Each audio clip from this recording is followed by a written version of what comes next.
नमस्कार, स्वागत है आपका लाइव टीवी समाचार लोकतंत्र की आवाज में। चलिए नजर डालते हैं आज की ताजा तरीन खबरों की तरफ। लाल कुआं राज्य सरकार द्वारा जारी किए गए सर्किल रेट के शासनादेश से नाराज कांग्रेस कार्यकर्ताओं ने आज त्रिवेंद्र सरकार के खिलाफ नारेबाजी करते हुए 1 दिवसीय धरना प्रदर्शन किया। साथ ही कांग्रेस कार्यकर्ताओं ने भाजपा सरकार को पूरी तरह जनविरोधी बताते हुए सरकार द्वारा लगाए गए सर्किल रेट को तुरंत वापस लेने की मांग की। यह नगर कांग्रेस कमेटी के तत्वाधान में आयोजित धरना प्रदर्शन स्थल में पहुंची नेता प्रतिपक्ष डॉक्टर इंदिरा हरदेश ने सरकार को घेरते हुए कहा कि सरकार शासनादेश में संशोधन कर पूर्ववर्ती ही सरकार द्वारा जारी किए गए सर्किल रेटों के बराबर रेट लागू करे, अन्यथा इसकी मार आर्थिक रूप से कमजोर लोगों पर पड़ेगी। उन्होंने कहा कि कांग्रेस पार्टी इस मामले को आंदोलनात्मक तरीके से उठा रही है तथा इसे आगामी विधानसभा चुनाव में चुनावी मुद्दा भी बनाएगी।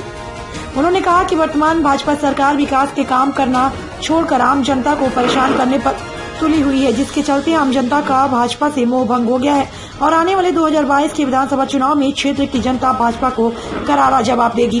देखिए, सर्किल रेट तो बहुत बढ़े हुए हैं, इस पर लोगों ने जन आंदोलन भी किए, सरकार के लोगों से बात भी की, पर उन्होंने इसे ठीक नहीं किया। जब भारतीय जनता पार्टी के समय सर्किल रेट उस समय बढ़े थे तो हम लोगों ने उसे देहरादून में ही सबसे ज्यादा थे उसे सुलझाया था। तो सरकार को धीरे से आवाज नहीं समझ में आती, जब उन्हें लगता है हमारे संगठन पर चुनाव पर फर्क पड़ेगा तभी समझ में आता है। और ये जो किया गया है, लाल कुआं में इतने अमीर आदमी थोड़ी रखते कि वो बढ़ा हुआ सर्किल रेट दे सके। बढ़े हुए सर्किल रेट उठने की तो जमीन नहीं होगी जितना सर्किल रेट का पैसा हो जाएगा। तो जो जियो किया था कांग्रेस ने जमाने में, उन्हें चाहिए था चुनावी वर्ष में कम से कम उसी जियो के आधार पर पैसा लेते। पैसा देने को तो हो सकता है जियो के आधार वाला भी ना हो, किस्तें भी अलाउ कर देनी चाहिए थी, हमने की थी इस मामले में। तो अब 2022 आ रहा है, हमें ये उम्मीद है कि परिवर्तन का मन जनता का बना हुआ है, तो ये 2022 तक ये सुलझा नहीं पाएंगे। हमारी सरकार आएगी, कांग्रेस जन मिलजुल कर कोशिश करें, अपने आपसी विवाद और उसमें उलझे नहीं और कांग्रेस को लाने का प्रयास करें। हर कार्यकर्ता को मेहनत करनी होगी, फिर आपको आंदोलन में नहीं बैठना होगा।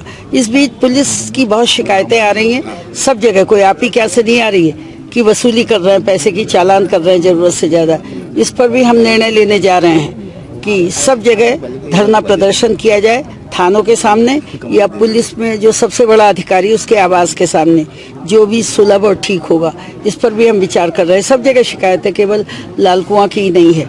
मुझे ऐसा लगता है इनसे कह दिया गया इतना पैसा वसूल करके लाओ, ऐसा दिखाई दे रहा है। मैं अपने ढंग से उसकी जानकारी भी प्राप्त कर रही हूँ। तो इस आज के बुलेटिन में सिर्फ इतना ही। कल फिर मिलते हैं कुछ नई खबरों के साथ। नमस्कार।